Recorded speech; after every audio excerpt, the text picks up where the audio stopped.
Ishika, over to you. Namaste and greetings. I, Ishika Chaudhary, researcher at IMPRI, Impact and Policy Research Institute, Prabhav एवं नीति अनुसंधान संस्थान, नई Delhi, extend my warm welcome to you all to IMPRI #Web Policy Talk. Today, we have gathered for a special lecture on the topic Developments in Afghanistan, Implications for India and the Region by Dr. Deep Pal, as a part of the series, The State of International Affairs, #Diplomacy Dialogue. Dr. Deep Pal is a visiting fellow in the Asia program at the Carnegie Endowment for International Peace. His research and publications focus on the Indo-Pacific, India's foreign policy in its immediate and greater neighborhood, and regional security in South Asia, with particular emphasis on China.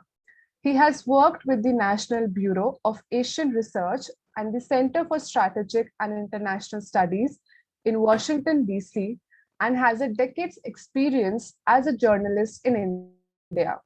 His research has been published in China Brief, the Hindustan Times, Foreign Policy, and The Wire, among others. We welcome you, sir. It's my privilege to introduce the distinguished discussants.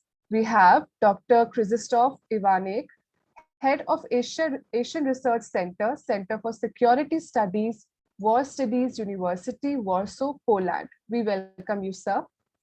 Dr. Jagannath P. Panda, Research Fellow and Coordinator, East Asia Center, Manohar Parrikar Institute for Defense Studies and Analysis, New Delhi. We welcome you, sir. And Aarti Betigeri, independent multi-platform journalist in Canberra, Australia. We welcome you, ma'am. As moderator, we have Dr. Simi Mehta. She is CEO and Editorial Director at IMPRI, New Delhi. Now I will hand over the proceedings to Simi ma'am, and we look forward to learning from the esteemed gathering. Thank you, Ishika, and thank you for the introductions. Good evening to everyone. It is just over 40 days to the speedy capture of power that the Taliban exhibited in Afghanistan. The manner in which they actually usurped power and made a mockery of the institutions of authority and honor simply highlights the sincerity with which they would be ruling the country. With India having invested in the nation building process over the last 2 decades, and having also earned the goodwill of the citizens and also of the international community at large, is all but expected to be impacted by the Taliban rule. The possible implications could also be via the third countries like Pakistan and China in particular, both of whose leaders have volunteered for establishing good relations with the Taliban. So what are the choices that India has going forward? Can we categorize them into short-term, medium-term, or even long-term approaches? Can the international community step up the pressure to ensure an inclusive government and governance?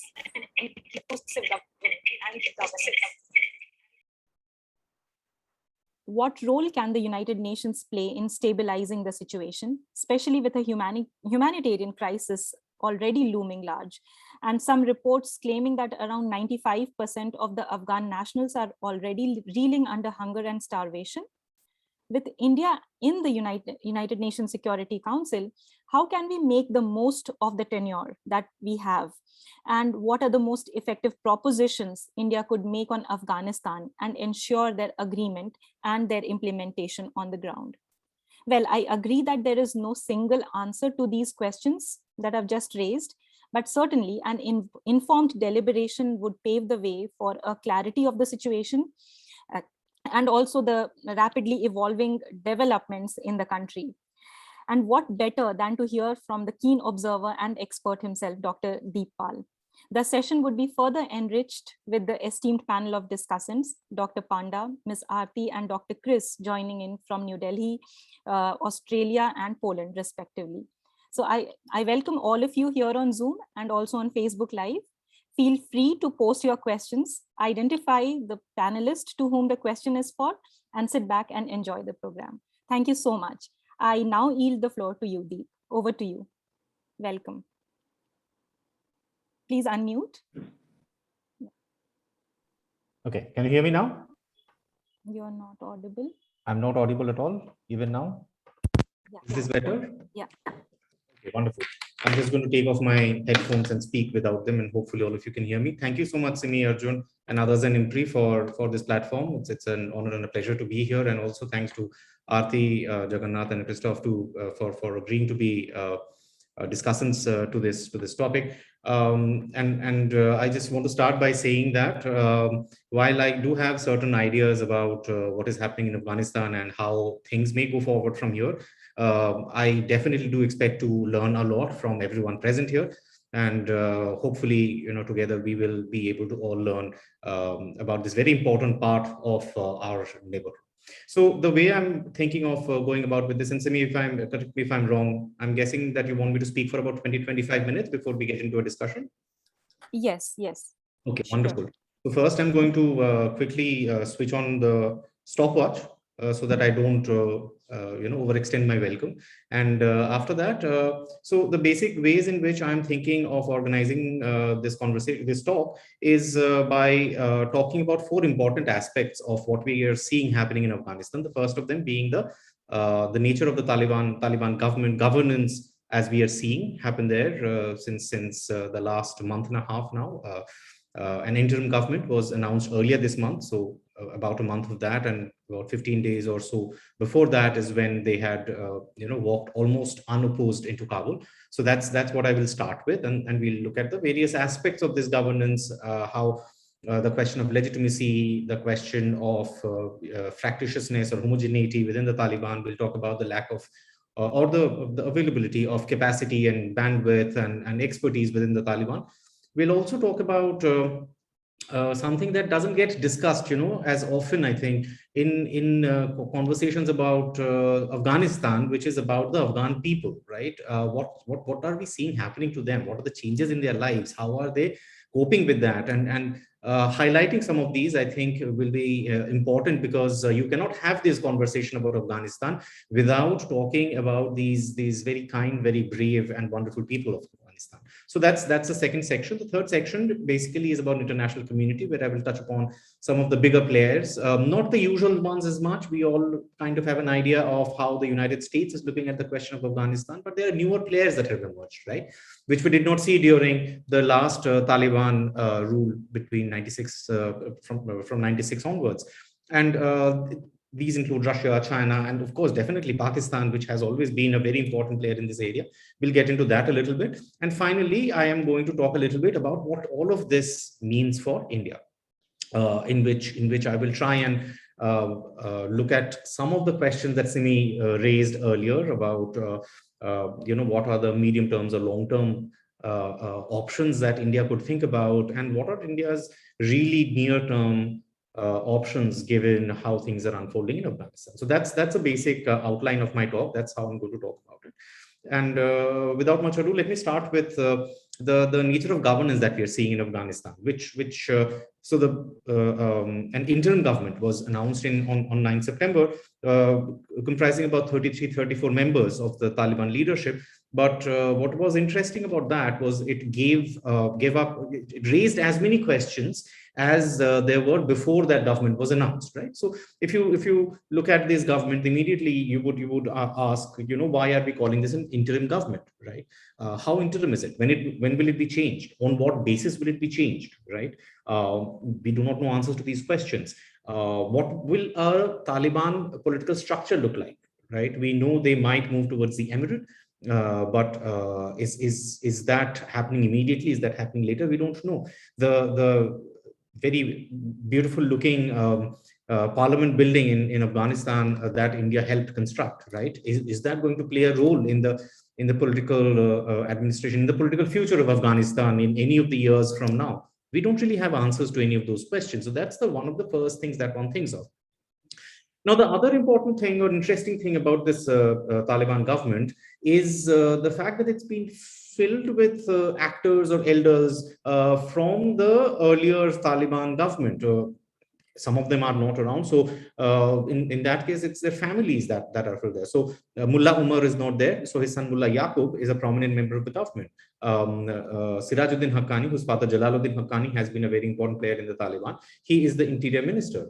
And out of these 33, 34 member Afghan government, about 30 of them are from the Pashtun community, which is the majority community. And most of them are from the southern part of the country, where the movement kind of originated and has been the strongest.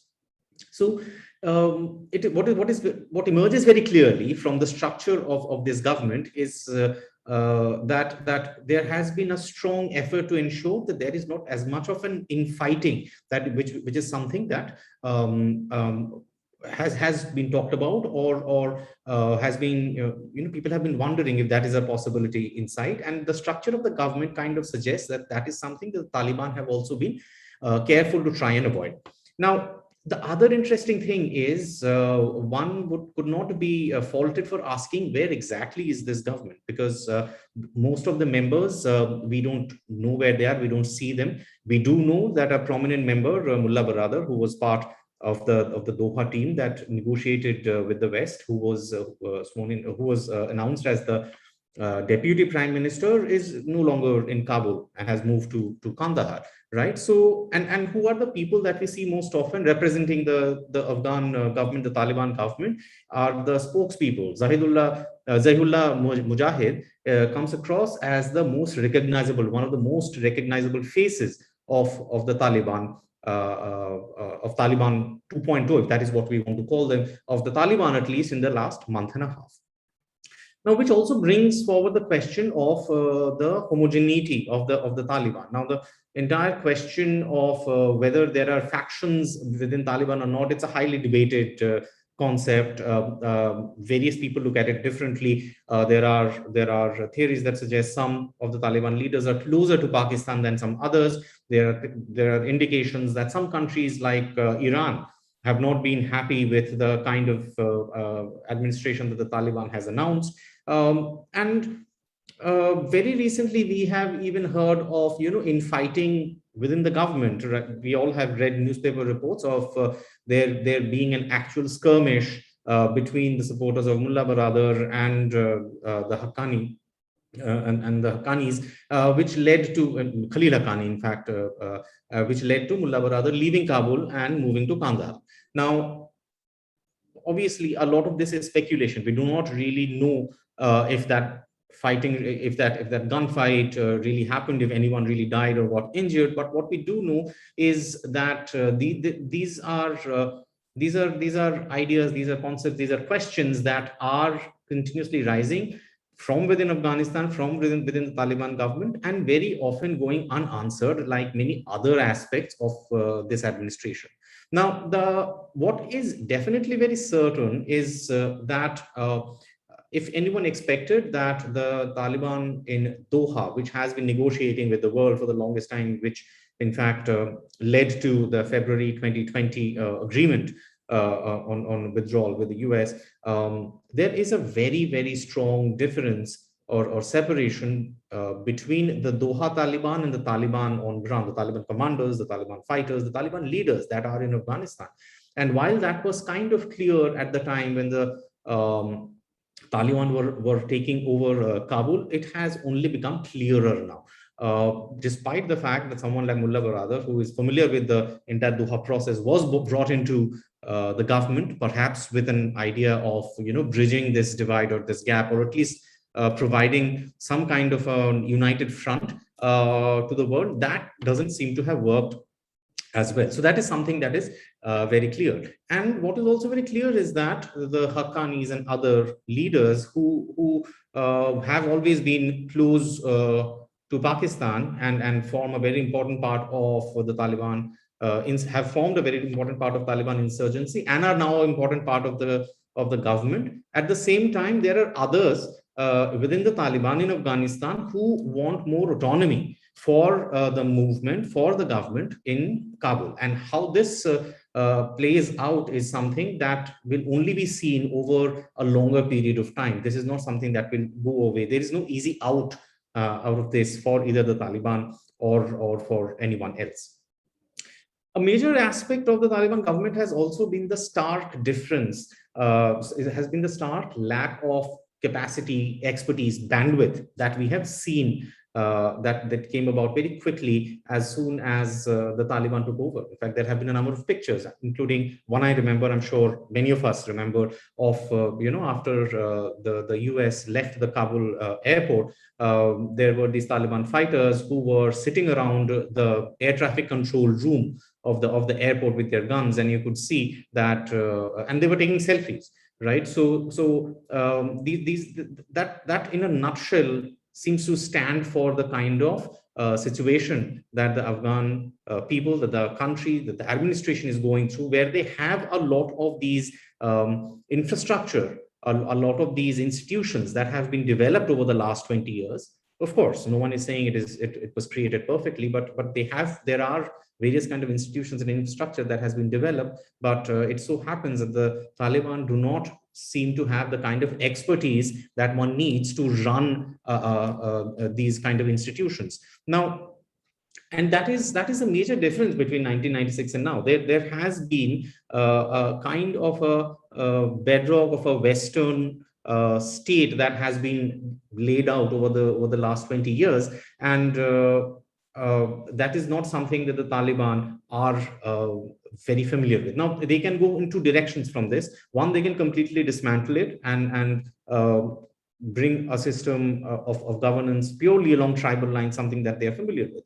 Or they can try to form a kind of a hybrid model, which involves their capabilities, which involves Sharia law, as well as some of the infrastructure that is already in place. But either way, what they definitely need are skilled people. And that is something that the Taliban knows as well. And they have been, in fact, talking about, in fact, asking people who have left Afghanistan to come back to participate in this process of nation building or rebuilding the country.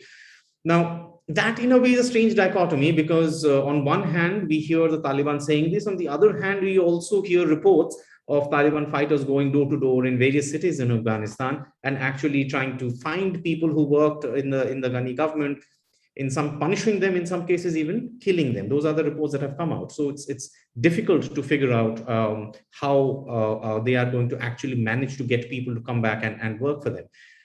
Some estimates say about 200,000 people have left Afghanistan in this period since the fall of Kabul a month and a half ago.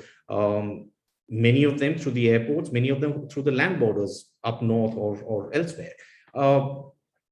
And associated with this is the very important part of foreign aid being a part of GDP. Now, official figures say about 40% of Taliban of Afghanistan's GDP has been the contribution is the contribution that came from foreign aid. But if you speak to people, they will tell you that the actual figures are possibly higher, up to 75 or 80%.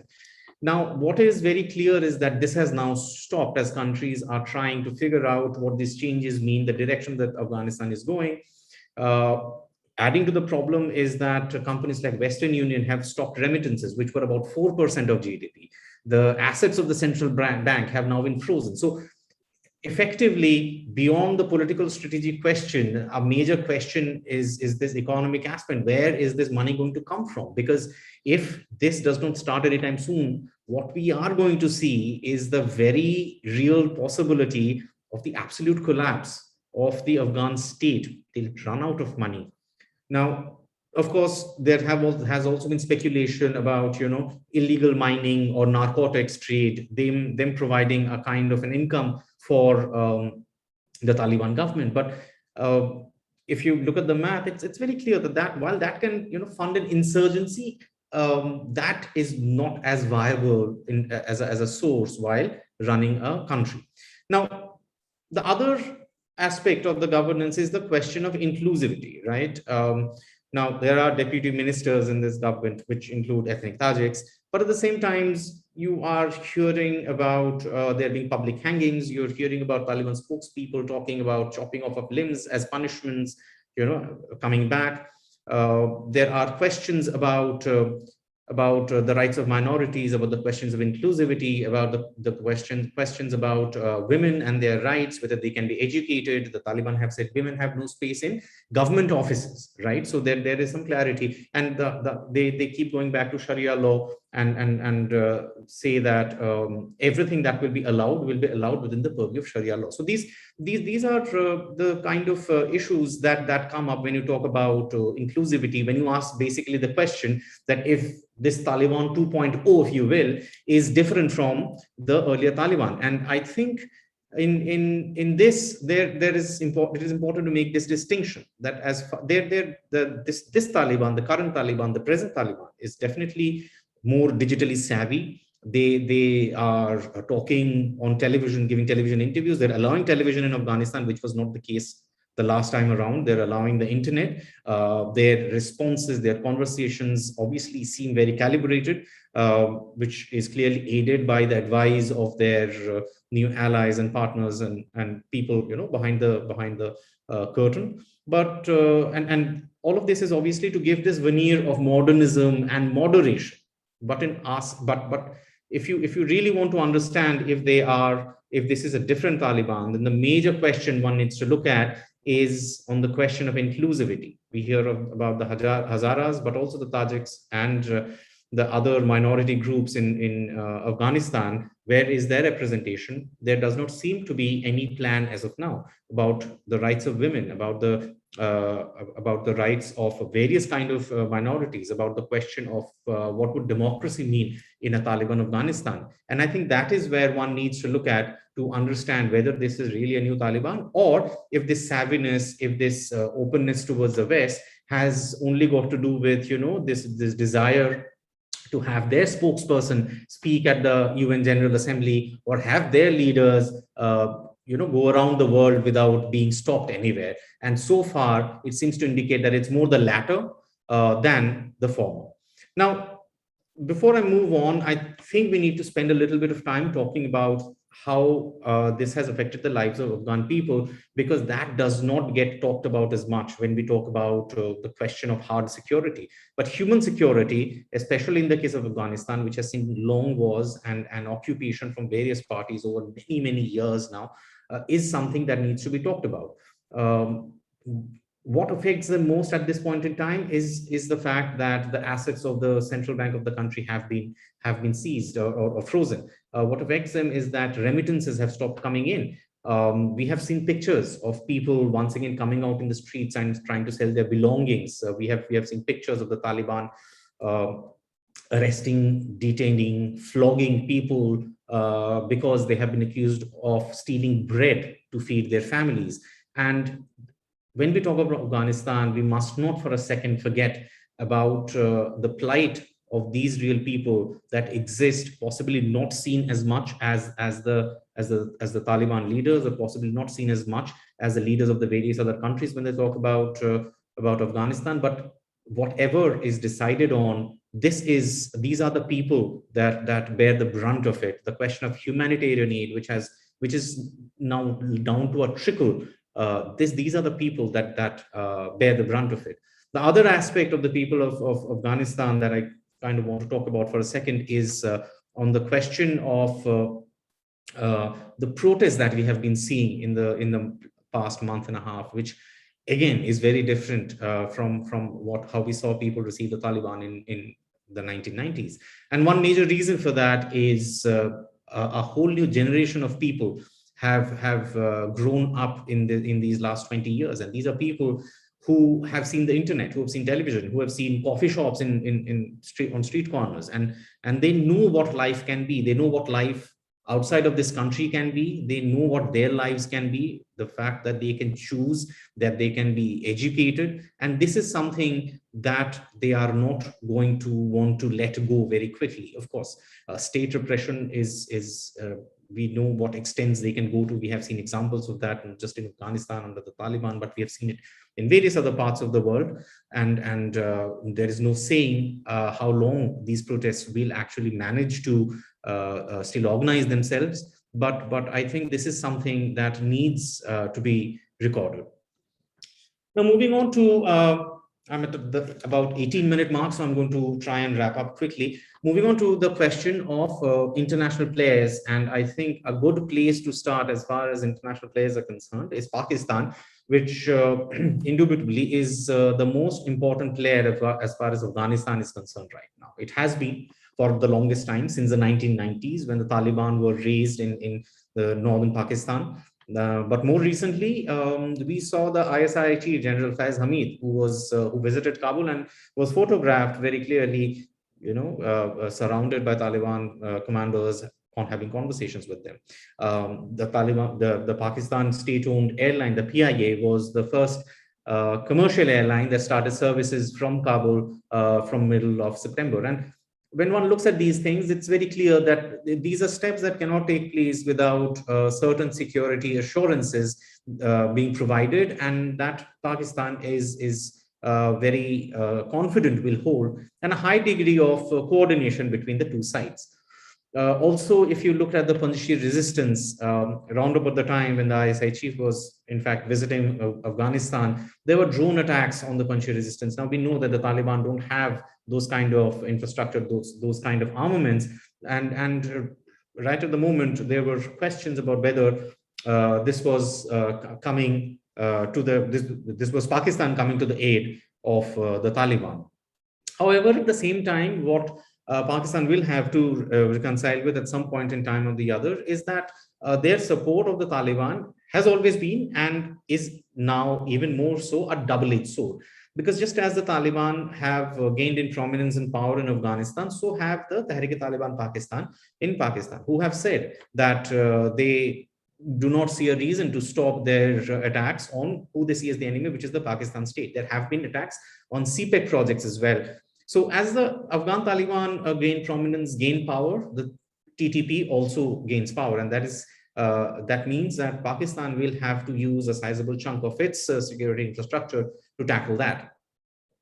The other aspect is that, in a way, the Afghan Taliban has actually brought things to a state in Afghanistan that Pakistan really wanted. They have basically ensured that all the foreign powers leave right up to India. But at the same time, whether Pakistan wants to admit it or not, this is not an unmitigated blessing. They don't really have a complete hold on everything that is going on in Afghanistan. In fact, there are a number of Taliban leaders, sections within the Taliban, which do definitely want more autonomy. And I believe that as time goes on, this is something that is only going to increase.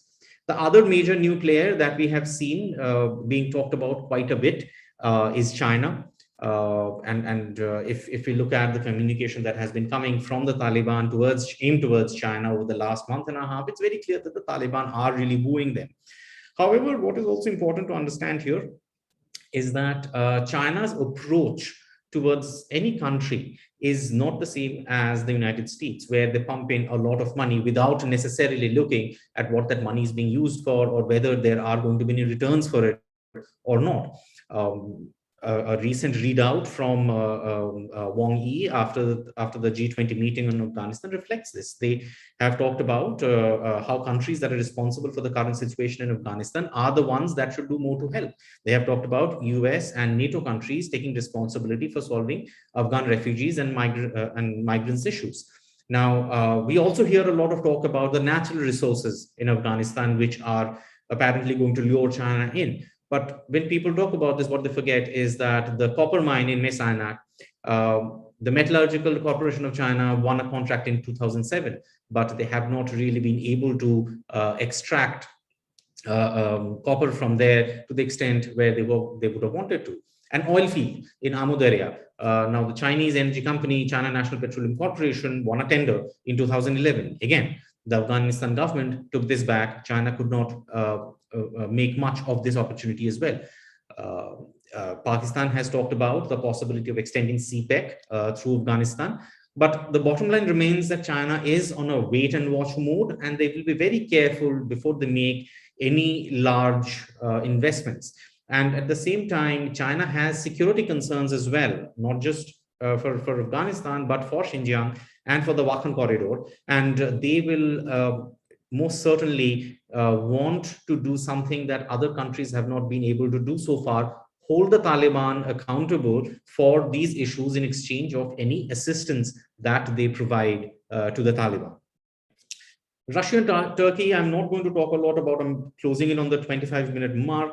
I'm not going to talk a lot about that, except that while Russia is worried about the Chechen issue and the role that Afghanistan has played in the entire issue, they have taken a step back, and we are seeing Russia go with most of the major world powers in saying that the question of legitimacy right now does not come up. And the legitimacy question is something that the Taliban do not seem to be having much luck with as of now, because most major powers are not sure what to make of this administration. They are not sure if they can even call this an administration. What is certain is that the Taliban seem to be here, and it does seem that will have to be ways in which one can engage with the Taliban when it comes to Afghanistan for the next possibly few years, if not more. But at the same time, the world is still figuring this out, which we saw at the UN General Assembly, where the Taliban, in fact, wanted to have their Doha spokesperson, Suhail Shaheen, who they nominated as the ambassador, but that did not allow Suhail Shaheen to be able to speak to the General Assembly. So that is where I think most of these countries are as of now. Now, moving quickly to what does this mean for India? Now, like much of the international community, I think the understanding in India is that there will be a need to work with this regime. But the challenge, like everyone else, is holding the Taliban accountable, not just legitimizing the regime without there being any way to audit their actions. Now, India has not been a part of the Doha process, that we know. But more recently, the Indian envoy in Qatar met Sher Stanigzai, who is now the Deputy Foreign Affairs Minister. There are also reports of India engaging Mullah Yaqub and other Taliban leaders on ground in Afghanistan. However, this is a process that, while it is very clear that on India's end, there is a definite policy decision to begin to engage the Taliban leaders, to what extent this can go on, or to what end this can go on, is something that is still being figured out or decided upon. What is undeniable is the recognition that of the role that Afghanistan plays in India's security environment, and the fact that India will obviously want to have some kind of a hold or a say in how this situation evolves. Now, how can that happen, or what are India's options here? One of the options is in India's soft power. I mean, we hear about India's infrastructure projects. The Selma Dam is one that gets talked about a lot. But there are, according to the External Affairs Minister, Mr. Jaishankar, who I think end of last year, talked about this, said there are about 400 projects in Afghanistan that India has helped set up. These include power transmission lines, these include highways, they include schools, technical assistance, various kind of projects. Now, it is very clear that the Taliban at some point would need these kind of public goods to be set up. And it is likely that India, which has a long track record in providing these kind of public goods in Afghanistan, will be asked about them at some point in time in future. The only problem that the Taliban will have to contend with at that point will be Pakistan's uneasiness with the Taliban coming to India and asking for these kind of public goods. But that is something the Taliban will have to figure out, and that may provide India an opportunity to see to some leverage, some kind of negotiate what there can be in it for India. What else can India do? Definitely, India's role has largely been humanitarian. So that is, I think, something that India should continue to do, including participate in the humanitarian corridor that the UN has been trying to operate.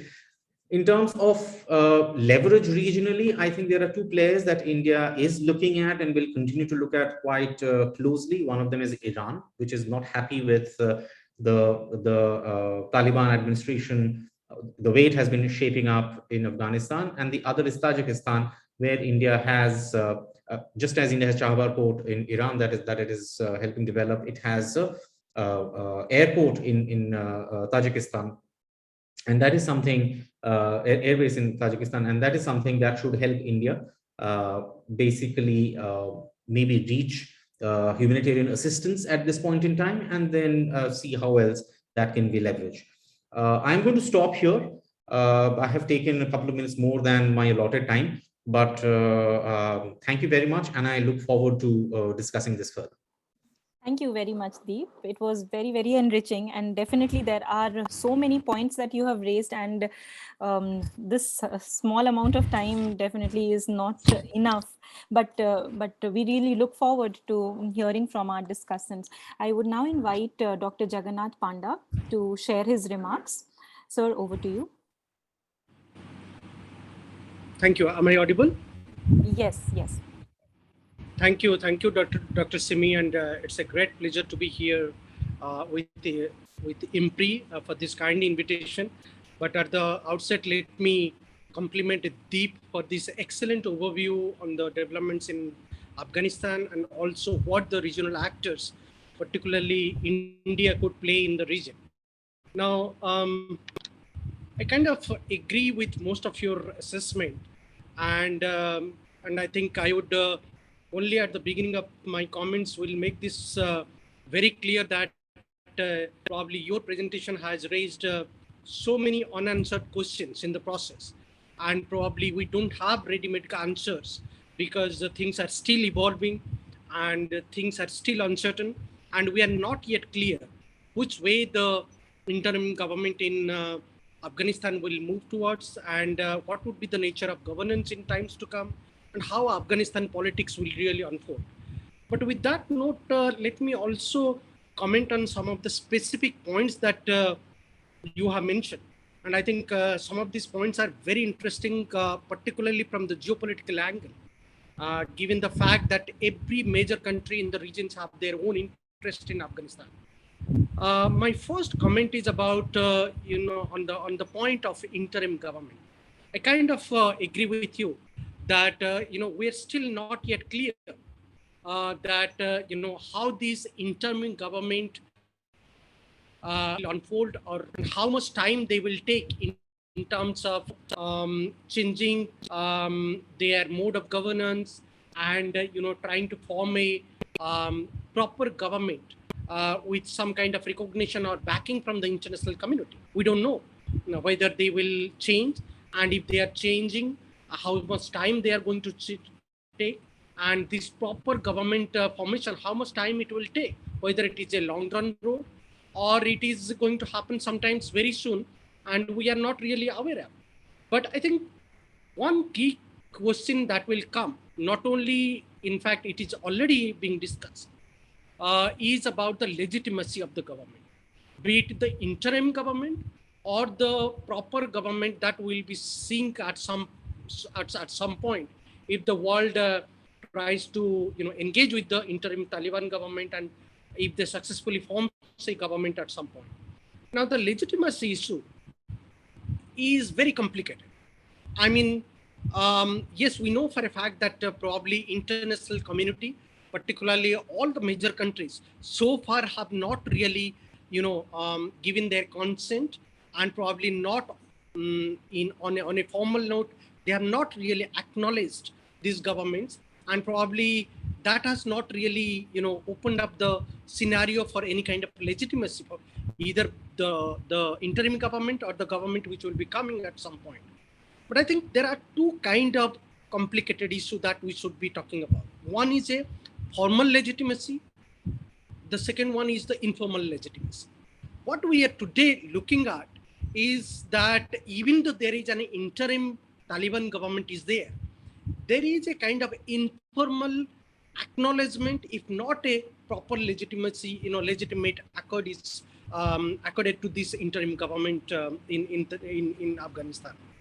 And I think more or less all the major powers, be it United States of America, be it European Union, be it India, be it China, be it Russia, all the major actors in the regions, they have, in a way, informally, they have tried to acknowledge the interim government of Taliban, and they have started engaging with them. Of course, some countries like India find it very hard to engage with the interim government in Taliban. As you rightly pointed out, there are problematic groups associated with this interim government, and India is not really very convenient to, openly have this dialogue and try to, make a public statement about this, consultation that India is doing. But yes, we know for a fact that there has been official outlets has come from India. There has been official statement has come from India that, we are talking with the interim government in Taliban. So therefore, when we are talking about informal legitimacy or informal acknowledgement of the interim government, I think there has already been an, acknowledgement to this process. We might accept it, we might not accept it, but the world community is already engaging with the Taliban leaders, and probably we might say that it is a much more moderate Taliban 2.0, and which is digital savvy, which is ready to engage with the international community, as you pointed out. But again, I think the international community have started acknowledging and started living with the fact that they have to, start talking to the Taliban government, no matter in what form they are coming in. The other one is the formal legitimacy. I think the formal legitimacy will be a complicated chapter, as always, and as we saw during the 1996 to 2001 period.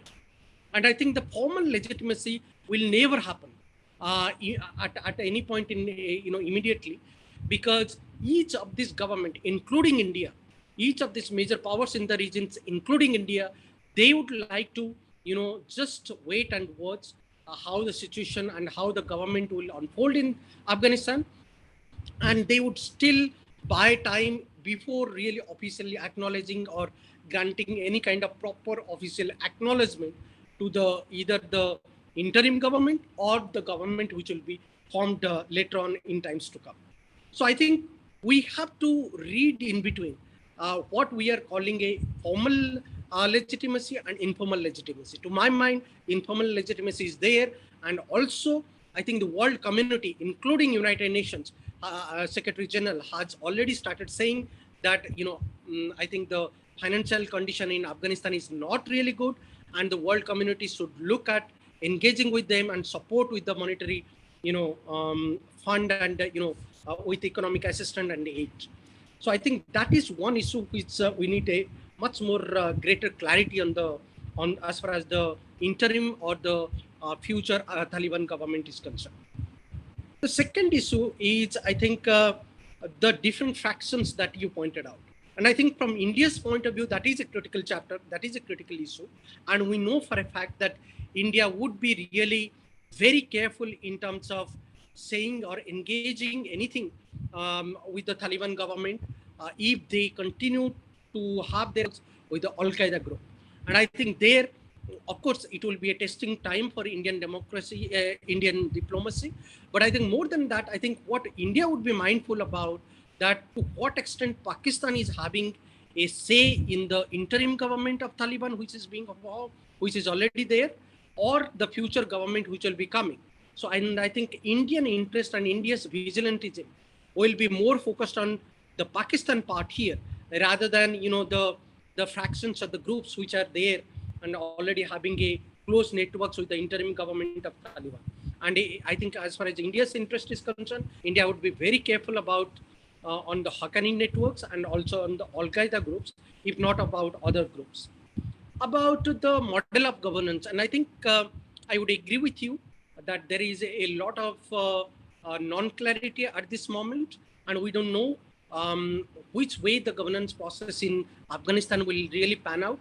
But I do probably agree with you that probably there is a lack of governance and lack of clarity about how to address the situations on the ground. And I think there are two tensions are currently there. One is whether to go for a hardcore Sharia law-oriented governance process, what the Taliban is known for, or the one what we are associating with the Taliban 2.0, that is a kind of hybrid governance model. And I think what it actually compels many of the powers to think about, that no matter we can debate it out, how much we can debate it out, but I think there will always be a gap between what the Taliban 2.0 is promising and what what the actualization of the governance process will be. So because we know for a fact the very existence of Taliban as a group are based on the Sharia law, and therefore I do not think, even though the Taliban 2.0 will be more media savvy, they are more digital oriented, and they are open to engaging with the international community. Implementing the governance process on the ground will be absolutely difficult for them because of their strong networks, not only with Haqqani networks, with the Al-Qaeda groups, but also with the problematic groups within Pakistan, including the the political groups or the political parties in Afghanistan. And let me share with you one interesting story, and I have written about this in a couple of pieces about China and Taliban, and also about Japan and Taliban. In 1996-2001, China did not really acknowledge Taliban because it didn't really get an assurance from the Taliban community about whether the Haqqani network or the network, the problematic groups within the Taliban groups, including the ETIM, whether they will disengage in terms of carrying out something negative within China, particularly in the Xinjiang regions, and whether there will be a disassociation of the Taliban groups from the ETIM groups or the problematic or the radical Uyghur groups or not. So that's the reason why China did not really acknowledge the Taliban during the 1996 to 2001. Similarly, if you see the case of Japan, which is a major aiding and economy in the region. In fact, Japan has given a lot of funding, even to the Taliban government previously during 1996 to 2001. But Japan did not really acknowledge Taliban that time. So I think many powers, including India, will be caught in this dilemma. And the dilemma will be between promise and the deliverable on the ground. And I don't think that Taliban 2.0 will be anything different, even though they are trying to, make a statement internationally that they are different and they are going to have a much more inclusive government in times to come. My last point would be about the major actors, and I will stop it before I welcome your comments on my comments. Probably on China, I'll restrict only to China and leave for the other commentators on Pakistan and other, including on Russia and US. On China, I think there are 4 issues, critical issues that we need to really review about when we are talking about China's approach to Taliban and Taliban-led Afghanistan. If we look at Chinese foreign policy, even though Chinese foreign policy have a very strong connections with the Islamic world, particularly with the Muslim-oriented country and particularly in the Middle East, or let's call it what they call West Asia.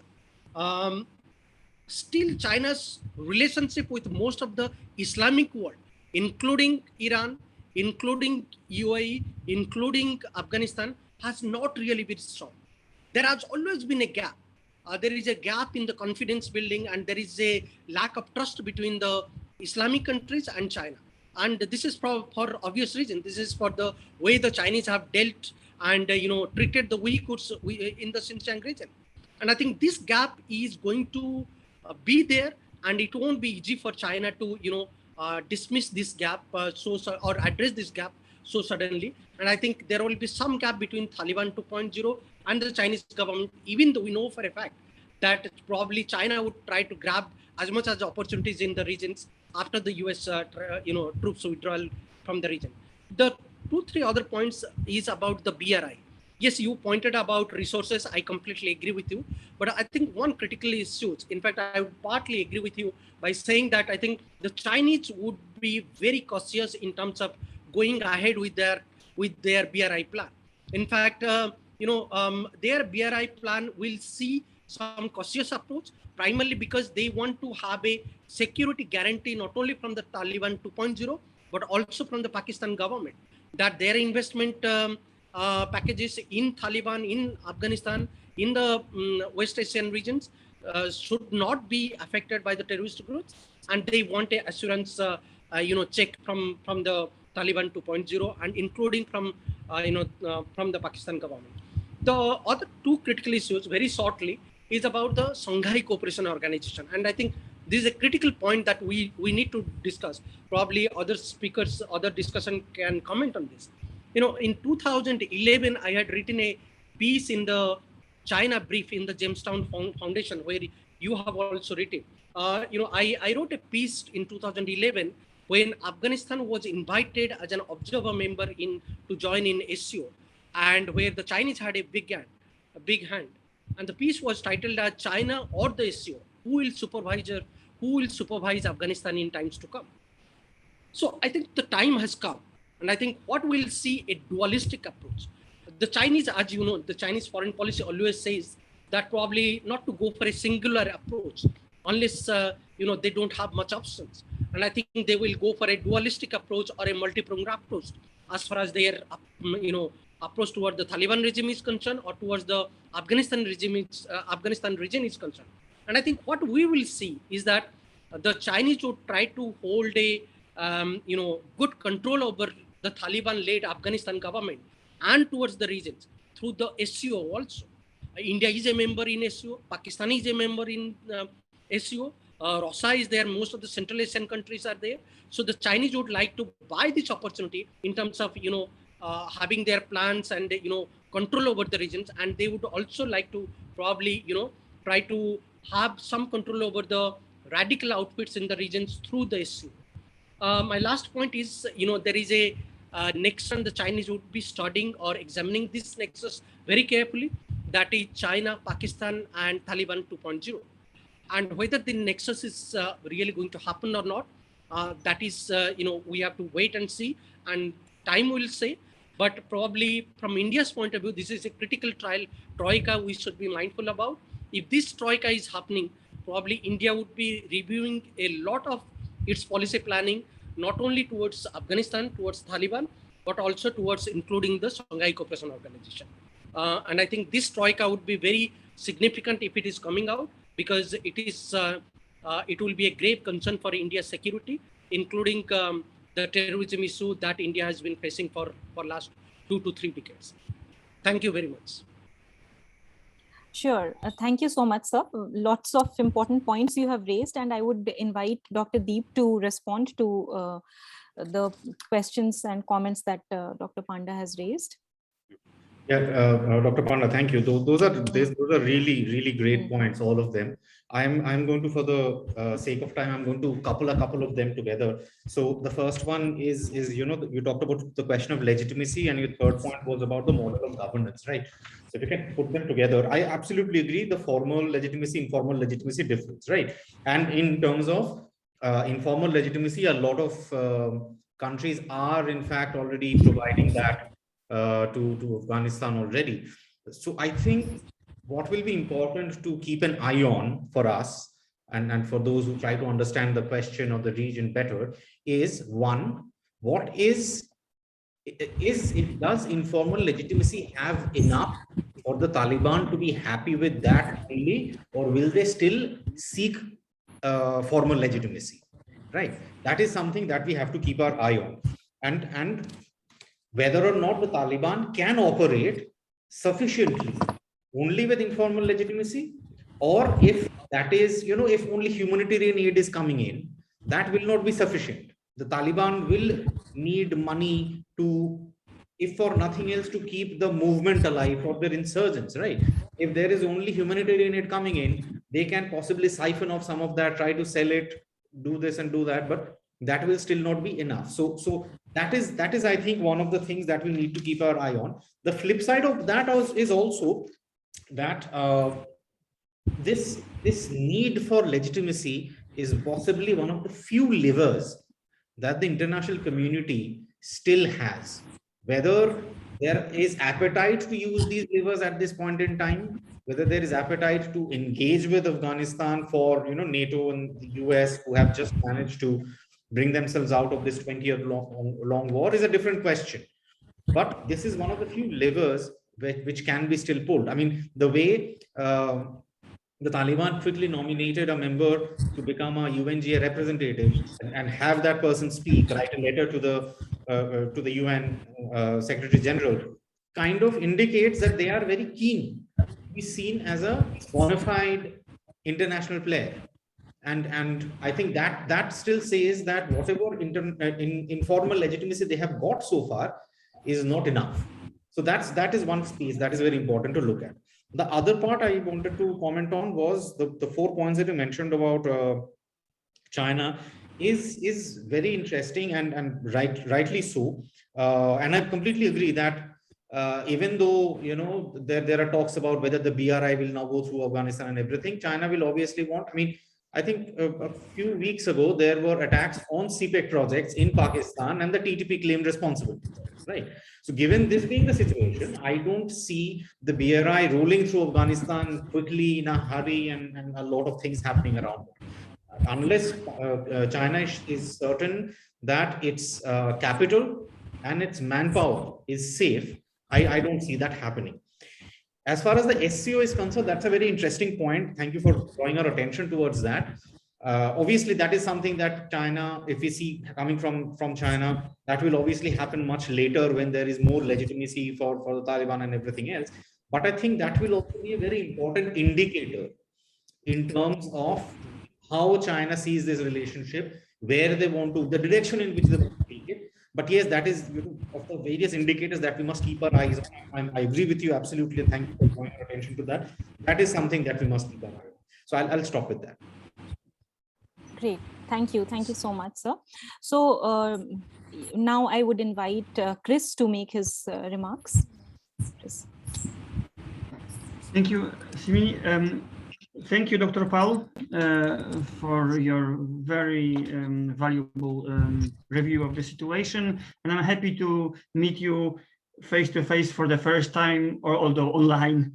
Now, my question would have two aspects, and both are related to terrorism.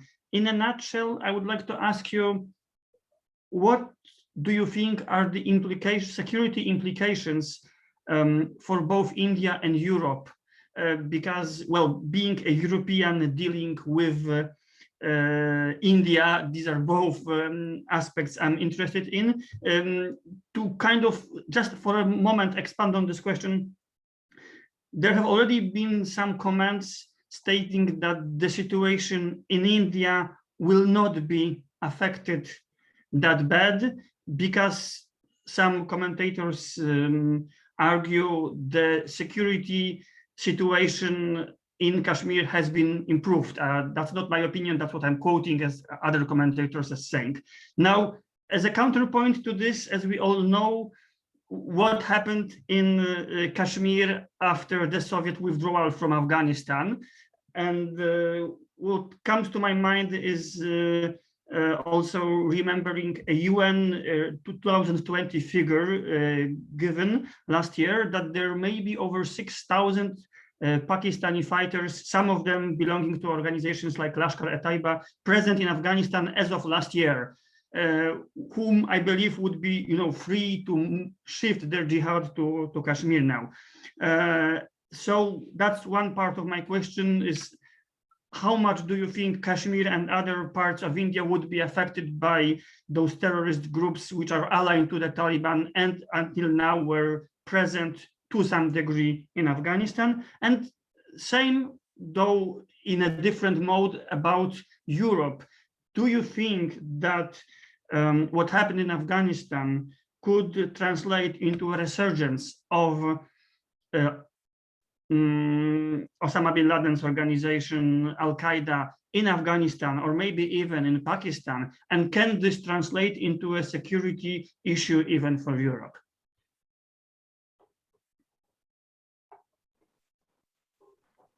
Okay. Right. Thank you. Yes, yeah.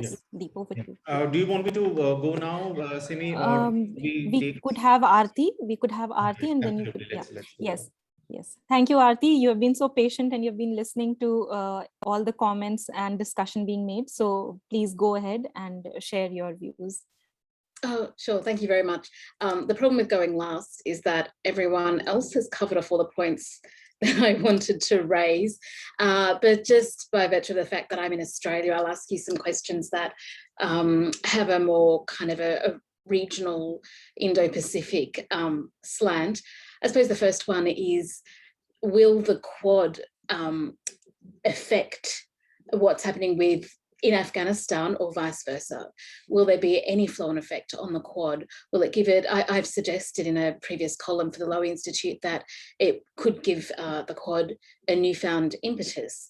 So its mandate, well, not that it's a very clear mandate these days anyway, but you know, we'll move beyond containing China to also a more, a broader Indo-Pacific regional security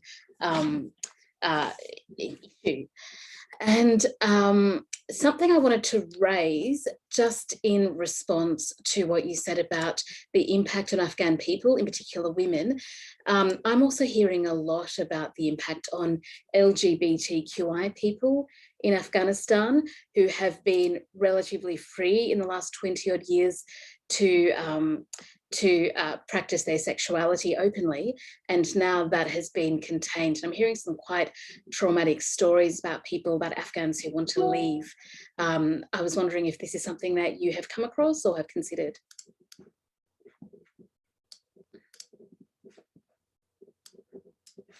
Great.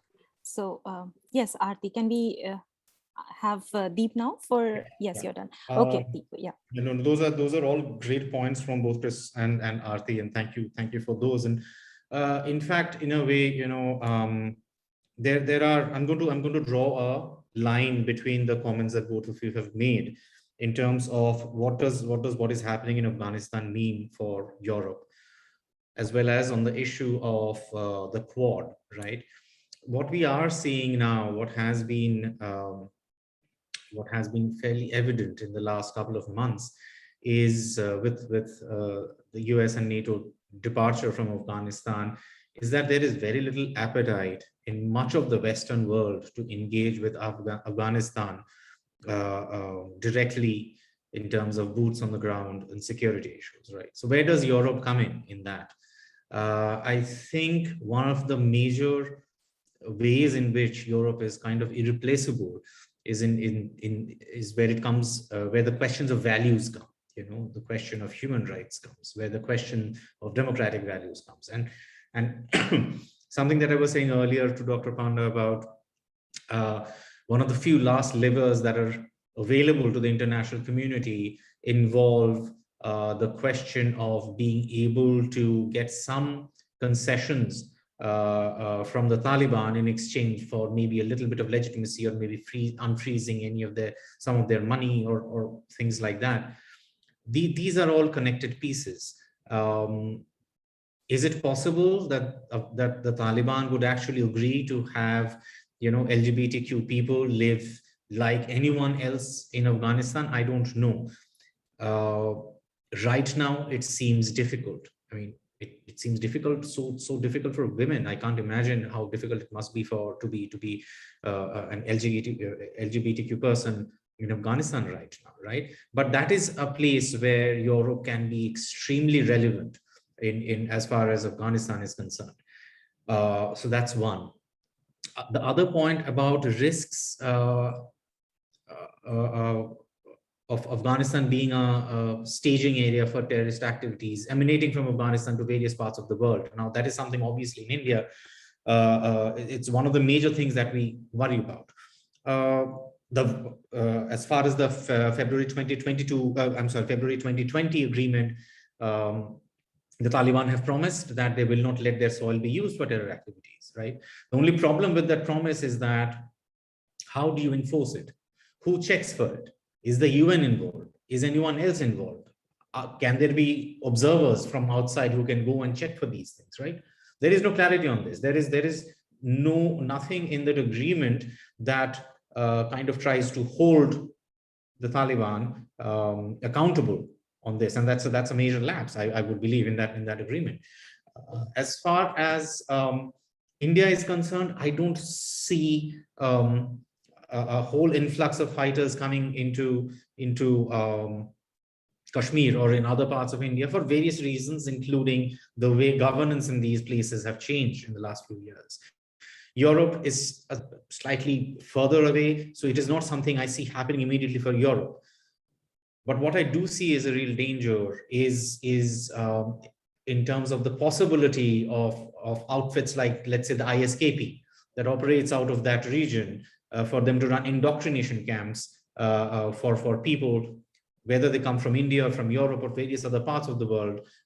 They might find a place where they get indoctrinated, where they get trained, and that is a very, very real problem that we all must have our eyes on. I think that is, we must not lose sight of that possibility. We must not lose sight of how those outfits are operating in Afghanistan. As far as the Quad is concerned, Aarti, that's a great point. And I think there are, I'm going to answer that, try to answer that in two ways. One is that, again, if you look at the major players in the Quad, US, for example, there is very little appetite to engage in Afghanistan in a big way, at least right now. Can the Quad get there? One certainly hopes so. But right now, there is very little appetite. There is also, and the beauty of the Quad is that it's a loose coalition, right, which allows the participants to come at a particular issue differently. And Afghanistan is one of those issues where the US looks at it from a very different prism, as does India, right? So I do not see the Quad immediately operating to resolve the Afghanistan issue, the Afghanistan problem, largely because there is very little domestic appetite in the United States for something like that. There is also an issue of the Quad being largely guided towards the Indo-Pacific, and the Indo-Pacific, does it go across the Horn of Africa, or does it extend only up to India's west, or does it start from India's east? There are all of these other questions also. But I do think what is promising about the Quad is that it has been looking at issues like climate change. It has been looking at issues like critical technologies. These are issues, these are questions that influence, these are questions that are important to a whole host of players. And maybe if there is enough of a critical mass around a question like Afghanistan, maybe at a future date, when the US is more comfortable getting into something like this, that might happen. I don't see that happening right now. The other part of it also is the question of China. While no one really, the Quad leaders don't say it like that, it is very clear that China is one of the key reasons why the Quad is organized the way it is. The Indo-Pacific concept is being talked about the way it is. Also AUKUS, the way it has been, it has come about is also the way it is. The issues in Afghanistan kind of fall just a little bit outside of that purview. And for that, I think there may not be immediate reasons why the Quad will want to kind of get into Afghanistan. Great. Thank you so much, Deep. And those responses were just amazing. And I would like to take up the two questions that we have received from our participants. One is from Dr. Sigdal. He asks about as Afghanistan is facing ruin in its economy, how we in the South Asian community could support the Afghan people and the functioning of their livelihood. What could be the role of SAARC at this juncture? Could we see a revival in that front? Of course, all of us are primarily concerned about the Afghan population, as you know, a humanitarian crisis is gradually unfolding. So what do you have to say about that? I think so there are two parts of the question. One is about the people of Afghanistan, and I think how can we support them? How can we help them? I think we can try to build a kind of critical mass in our respective communities, countries, to welcome the Afghan people. We can hold our governments accountable and ask them to accept Afghan people. Now, India did talk about physical visas for the Afghan people. While that signal was important, while the idea was great, the execution was not, and as a result, it did not really help the Afghan people. But that is something that various countries in the region can definitely ask for. What the Afghan people will need for the next foreseeable future, I would say, is our homes, you know, where they can find sympathetic people who open their hearts and homes for these wonderful people. So that is definitely in one way in which we can help the Afghan people. As far as SAARC is concerned, as all of us in South Asia know only too well, It has ended up being an unfortunate ground for Indian-Pakistan to flex their muscles against each other, especially on the Afghanistan question. Pakistan finally has emerged as the most important player. It has managed to push out almost everyone else, including India and the bigger powers, out of the region. I don't really see SAARC having a very significant role in the Afghanistan issue. It might just be more useful for the countries to engage with Afghanistan on a bilateral basis. Right, and we have also been seeing a Pakistan who has been really speaking up and also making recommendations on how the international community and also India and also United States, for that matter, must behave, or rather present itself to the Taliban interim government. So this is like real. It is quite interesting, actually. So, the next question is also very important, and this is by Ishan Fosdar, who asks, we had this popular concept of responsibility to protect that emerged after Hitler's crimes against humanity. Taliban's interim government has 2 ministers who have bounties on their heads. And as you said, we see news of Sharia being implemented in the most orthodox form in the country. If the people of Taliban do not want Taliban as their government, and if Taliban may be inflicting atrocities, does it not fall on the international community to protect, or is it all about geopolitical power play as put forth by the realist school? And just closely connected with this realist school, since it has been brought up, I would like to know your views on whether there is a clear cut or maybe even if it is ambiguous, who are the losers and who are the victors in this whole Taliban's triumph? Sir, if you could, yeah. So let's take the first question about the responsibility to protect aspect. Yes, the international community should definitely do way more for the people of Afghanistan. Unfortunately, the question is, how do we do that, right? It so happens that the people in power in Afghanistan are the Taliban now. It so happens that for the foreseeable future, they will possibly be there because there does not seem to be a viable alternative or opposition to them, right? We saw how the government of the day collapsed in Afghanistan when the Taliban walked into Kabul, right? And they today even the Panjshir resistance has collapsed, so they have control over the length and breadth of the country. So while it is absolutely correct that we should try and help the people, the major question is, how do we do that? And that is where what I was responding earlier to Krzysztof's point about the role that Europe can play. I think in terms of Europe has always been very welcoming of migrants. Some countries sometimes not so much, but as a general rule, migrants from various parts of war-torn worlds have found homes in various parts of Europe. And that is something I think even at a time when many European countries have significant populist political parties, nationalist political dispensations who try to talk of Europe as Europeans or their particular countries as only countries for them. Even then, I think there are countries, there are political parties, there are communities, there are players who can possibly talk of, who can possibly build an environment where Afghans trying to find a home will be welcome. And that is one major way in which we can definitely think of moving.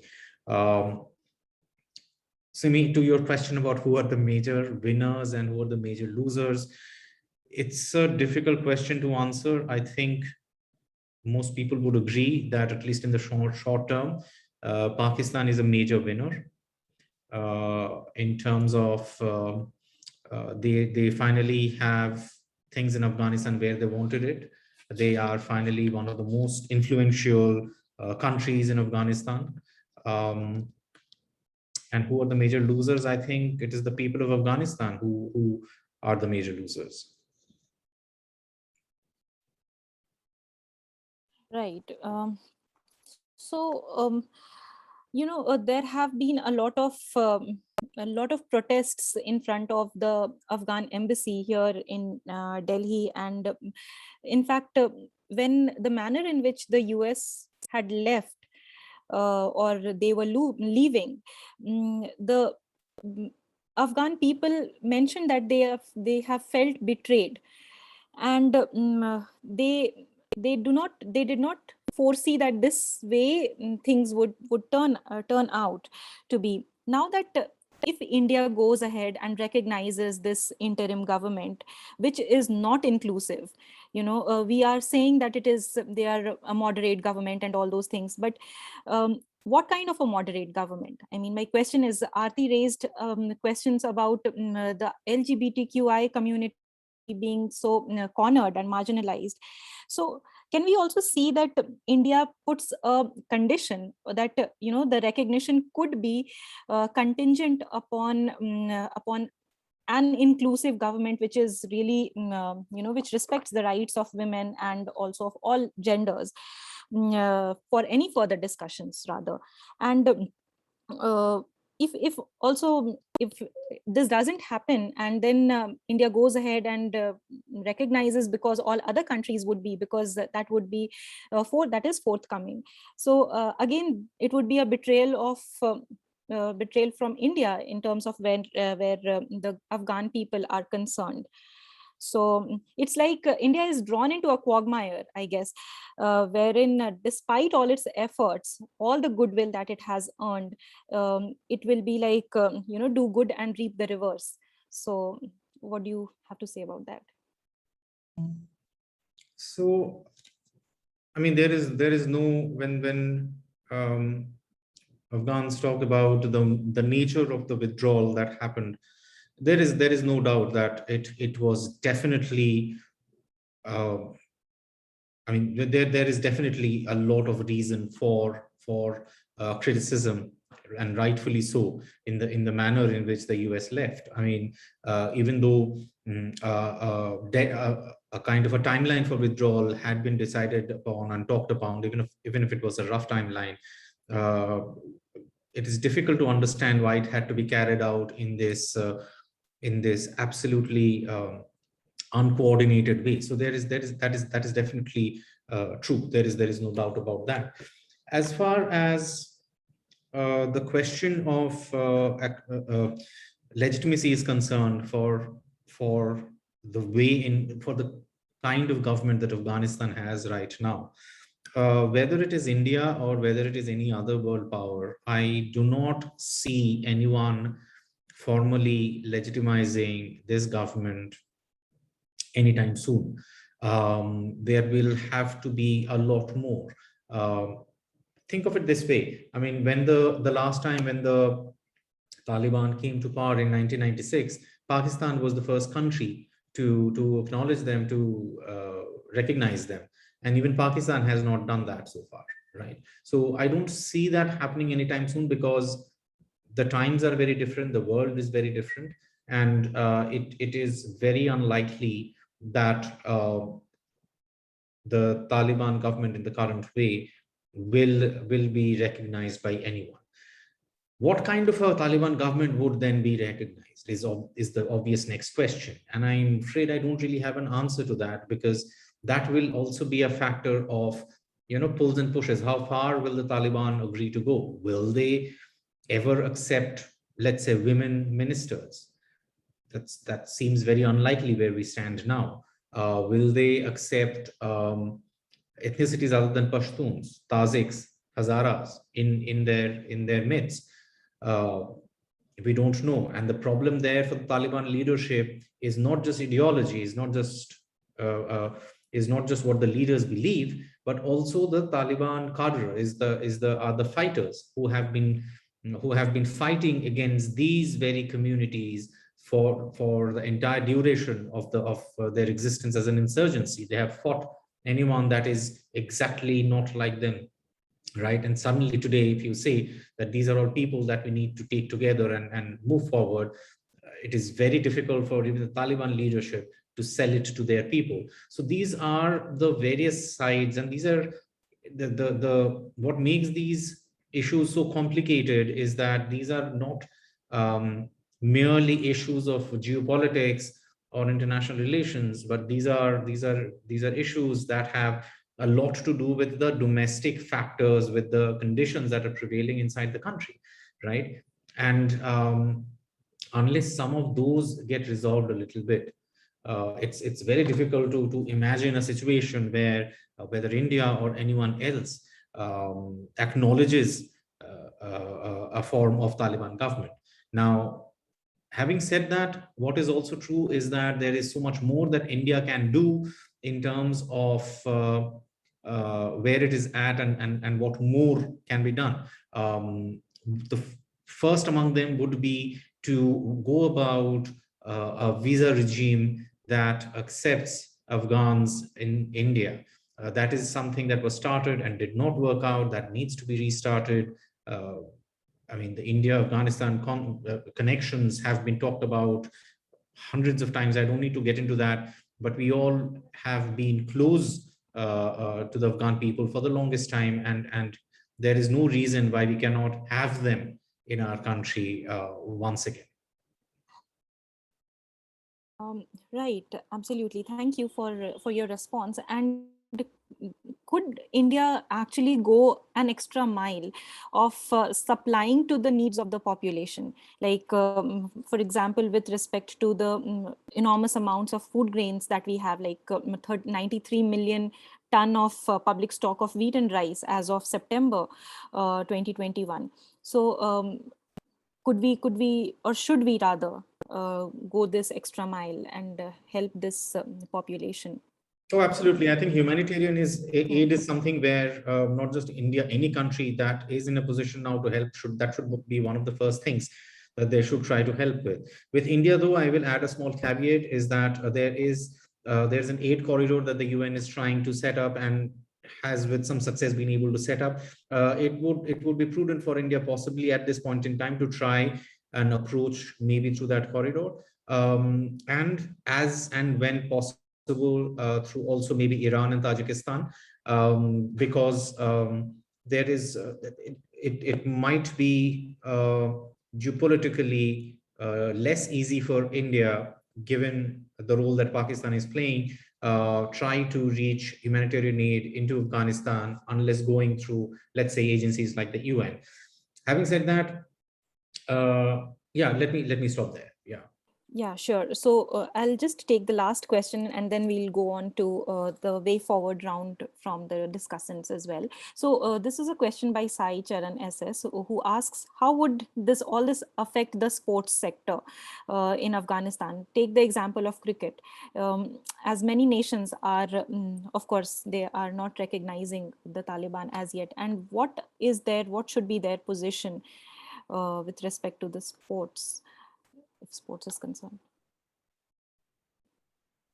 Unfortunately, like so much else, it's very difficult to accurately understand where Afghanistan cricket can go from here. So India has definitely a stake in it. Afghan cricketers have practiced and been trained in multiple cricket grounds in India. Hopefully, they will continue to be able to play, though it's very difficult to say if that will happen. However, one of the things that one must also remember here is that this the savior brand of Taliban that we're seeing now, they are quite conscious of the image of the Taliban outside the country and in the world. And few things improve a country's image or a regime's image as much as they do when it comes to sport.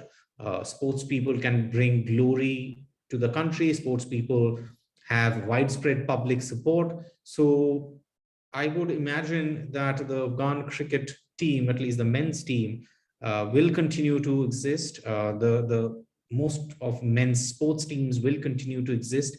To what extent and how successfully will they manage to train, participate, and win is something that I hope for the sake of these young people and for sports enthusiasts everywhere in the world. We hope we see more of them. Yeah, amen to that. Thank you, Deep. So I would now invite Aarti. I mean, we move to the end of our discussion, and we'll end with the way forward. What do you think, or what should be India's, or Australia's, or for that matter, Poland's options in dealing with Afghanistan, and where do you see things moving from here? Yes. So Aarti, over to you.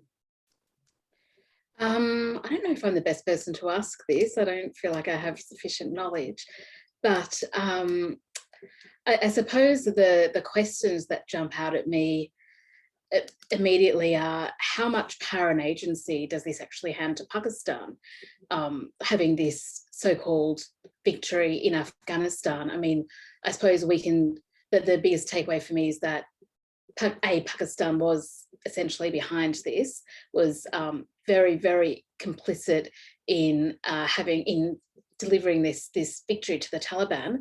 Will Pakistan now be seen as a kind of colonial power in Afghanistan?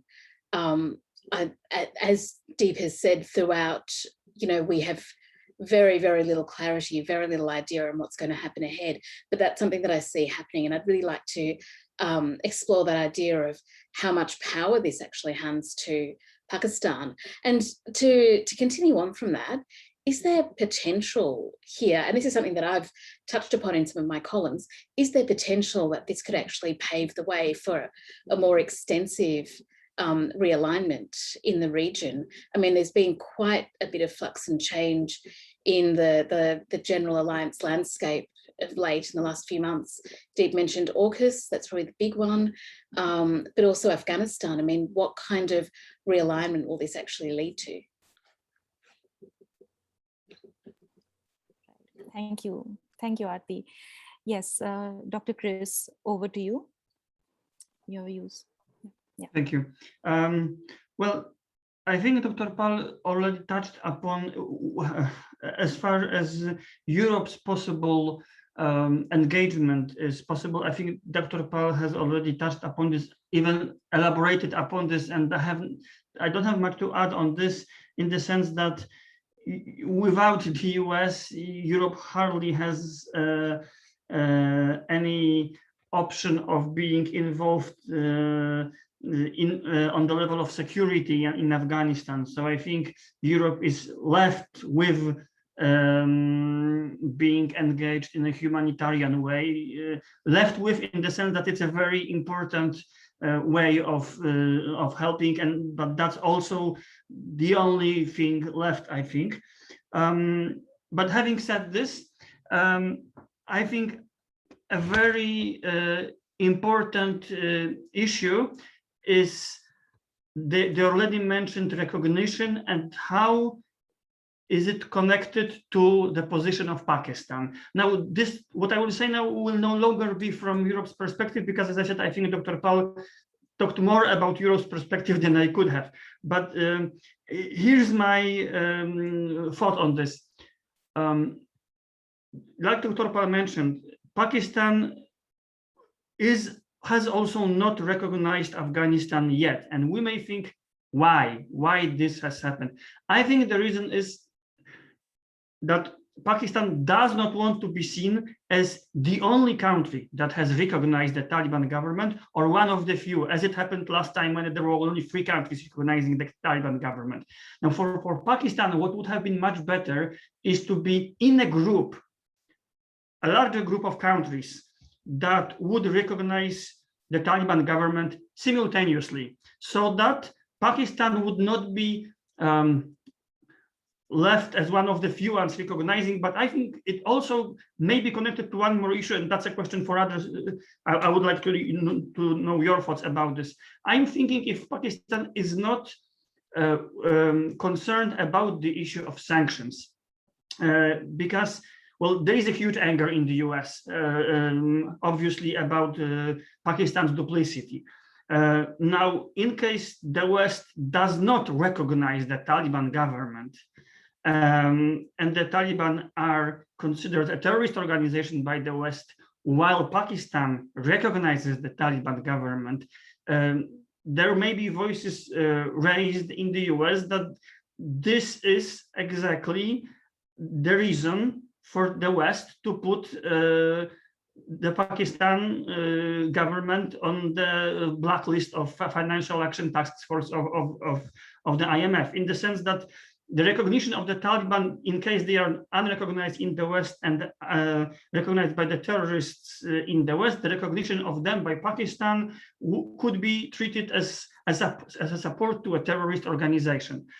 How does this relate to other states' policy on this? Well, in such a case, I think India's position to kind of push Pakistan further could be not to recognize the Taliban government, to remain in informal contacts with the Taliban government, and with Afghans as much as possible, though that's doubtful how much this is possible now. And at the same time, then India could, you know, raise the issue of Pakistan's recognition of Taliban on the international fora to press for the sanctioning of Pakistan. I'm not sure if this is how much this scenario is likely. I think it is to a way, and that would be my question to other participants here, how much they think it is likely. Wow, that is a wonderful solution. Deep, over to you if you could respond to this and also your concluding remarks. You know, I mean, Dr. Krzysztof's idea of sanctioning Pakistan sounds great, but I think the practical problem to that, or the reason why that's not possibly happened so far, is that he mentioned about there being a lot of anger in domestically in the US about Pakistan's duplicity. That is true, but at the same time, the US, I mean, it's a dual track that operates and has been operating that way for many years now. On one hand, there is very little doubt in Washington, DC about Pakistan's role in Afghanistan, about the duplicitousness, about their sponsorship of terror. At the same time, they don't seem to be able to come up with an alternative where they can stay engaged in the region with another power, another player, another actor, another party that can have as much influence, right? And if you look at the US's role in the region for the last many years, it's basically a balancing act between these two. You know, at the time of war on terror, there were multiple times when the payouts to Pakistan for fighting the war on terror would be paused or would be suspended or would be delayed, but at the same time, and eventually they would come together. So it's not that there is any doubt anywhere about Pakistan's duplicitousness. At the same time, the approach is, if not Pakistan, then who, right? That is the proverbial billion-dollar question. Now, having said that, what is the way forward? What can various countries, what can various actors do? So I'm going to try and quickly answer that from three perspectives. The first being, what can India do? I think the way to go forward is humanitarian assistance, as well as allowing, to the extent possible, Afghans to be able to come to India. And that is something that the wider region, all of South Asia, should possibly look at, like Dr. Sigal had pointed out. I think that is something that various South Asian countries kind of need to be able to allow Afghans find a home as close to their homes as possible, open their homes to them. That's one part. The other part, from a more geopolitical strategic point of view, I think India needs to kind of explore how Iran and Tajikistan are looking at the Taliban. They're clearly not happy. These are countries with which India has had deep relationships for a long time. They have actual physical infrastructure in these countries. And what role can that play? That's possibly a more medium or longer term question that India could look at.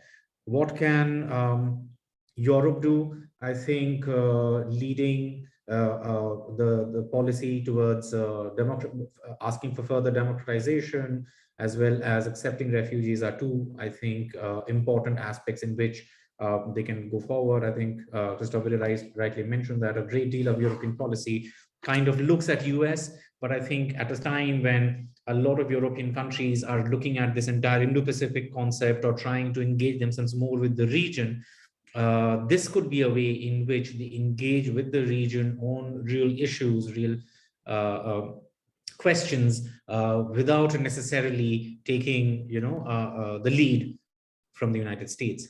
What can the overall international community do? I think that goes back to the question of legitimacy. One of the final levers that the international community does have with Afghanistan's current leaders, the Taliban, is the question of is the economic question, is unfreezing the central bank holdings, or allowing remittances to start again, is allowing foreign aid to flow in again. And that is a lever that the international community needs to think very long and hard about, and be able to use it for the benefit of the people of Afghanistan.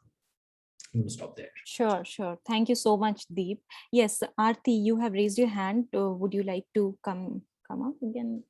Yes, I'm sorry, I know we're trying to wind up, but I just wanted to raise the issue. I mean, as Deep spoke about Europe's role being essentially to allow refugees in, and India's role to allow refugees in, wider South Asia's role to do the same thing, provide humanitarian assistance. I just wonder, is this going to be either actually the act of, or being seen as kind of capitulating to the Taliban and accepting this situation as, oh, this is how things are now? I mean, so one of the viewers asked the question about Aarti P earlier on. Why can that not be taken as a serious course of action? Why is refugees, encouraging Afghans and giving them a pathway out of the country seen as the best option? I mean, there's a strong case to be made that Afghans should not be encouraged to leave their country to as great an extent as possible. And also, should Europe really be impelled to take on yet more refugees and absorb yet more refugees when it has its own internal problems and own internal dynamics? I mean, when you're talking about encouraging people to leave their country and start anew, what they're going to is not a guarantee. They're not guaranteed an income. They're not guaranteed a livelihood. They're not guaranteed family and community. They're not guaranteed an education. Sometimes they really struggle. Is encouraging refugees really the best way forward? If I can quickly, obviously. Your voice is, if you could just restart again, Deep. Can you hear me now? Yeah. Obviously, I mean, this is a really complex question and it's difficult to answer it at one go. But I think, Aarti, one of the things when people, obviously, I mean, no one leaves their country unless they're absolutely forced to, or if they don't see any way in which they can survive. And we have heard so many times, like the teenager footballer who was hanging to the wheels of an aircraft as it took off from Kabul and then plunged to his death, right? I think people only try to leave when they have run out of all options. So yes, they are not promised a good life or an employment wherever it is that they're trying to move to. What they are promised, though, if they stay, is possibly death or a life that's worse than death. And I think that's one of the reasons that is compelling enough for people to want to try to leave. The core of my point is, why has the international community not got something better to offer in terms of its intervention? That's a great question, and I don't. I'm sorry that you don't have to answer that. That's just maybe. I mean, yes, but I absolutely agree. I mean, yes, refusing to stay and fight a war should not have necessarily meant forgetting the people. I agree with you on that. Absolutely. Yeah. True. Absolutely true. So thank you so much. We have really engaged in a wonderful and substantive discussion today. And thank you, Deep, for spending time, and thank you to our discussants, Aarti, Chris, and Dr. Jagannath. It has been very important. It is very important to continue to talk about these developments, because these are just evolving each day, and we are seeing new surprises each day. So I think, of course, there are no clear-cut answers, right? We can only just maybe talk about it, and then as one of the solutions that Chris was just mentioning, perhaps that could maybe come about, we don't know. So I think it is important, also important because we have to learn, and these lessons are very important, especially the manner in which the US has left the country, and bandwagoning in international relations, and what to do, what not to do in such a complex scenario is really the question that comes up. Lest another such event, unfortunately, God forbid, occurs. So thank you so much. It has been wonderful listening to all of you. Lots of points have been raised. So I would like to just propose the formal vote of thanks on behalf of the IMPRI Center for International Relations and Strategic Studies in this wonderful discussion in the state of international affairs #diplomacy dialogue. Dr. Deep, thank you for your time, for your wonderful insights. And thank you to Ms. Aarti. Thank you for joining us. I know it's late now for you. Thank you, Dr. Krzysztof Iwanek. Thank you very much for accepting our invitation, and also to Dr. Jagannath Panda. We hope that we continue to keep engaging on such discourses and discussions, and we keep learning from you. Thank you so much, and I wish you all a very good day. And thank you. This would be available later on YouTube and on our podcasts. So to all those who would be watching us later also, thank you to all. Thank you. Have a very good evening. Bye-bye. Very much. Thank you. Take care. Bye. Take care. Bye.